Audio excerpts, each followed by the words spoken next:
শুরুতে যে খবর নজর রাখতে হবে, অযোগ্য শিক্ষক তাদেরকে টাকা ফেরতের নির্দেশ। এসএলএসটি 2016 অযোগ্যদের টাকা ফেরত দিতে হবে। টাকা ফেরত চেয়ে বিজ্ঞপ্তি জারি রাজ্য সরকারের। কি জানানো হচ্ছে শিক্ষা দপ্তরের তরফে যে বিজ্ঞপ্তি?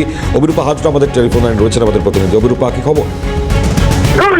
নতুন সরকার দায়িত্ব পাওয়ার পরই শিক্ষা দপ্তরের পক্ষ থেকে একটি নোটিফিকেশন ইস্যু করা হয়েছে, বিজ্ঞপ্তি জারি করা হয়েছে।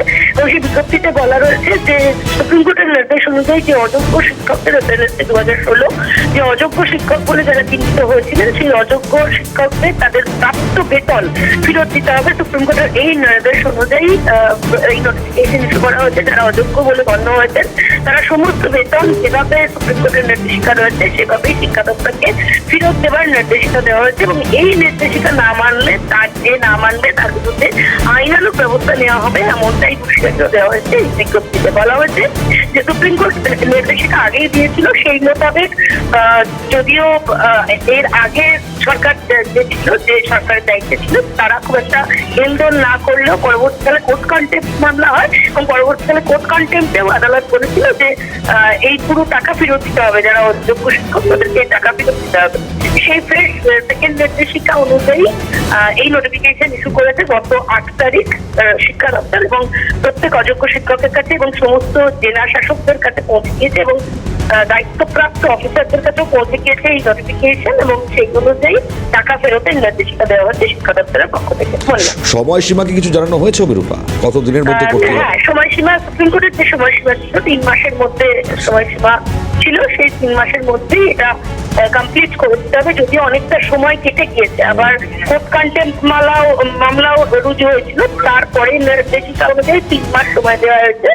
তো সেই অনুযায়ী বলা হয়েছে যে সুপ্রিম কোর্টের নির্দেশ মেনে সমস্ত টাকা ফেরত দিতে হবে। ধন্যবাদ অভিরূপা। আপাতত কথা বলছেন আমাদের প্রতিনিধি অভিরূপা হাজরার সঙ্গে। চাকরি প্রার্থী মেহবুব মন্ডল তিনি কি জানাচ্ছেন এই বিষয়ে শুনুন।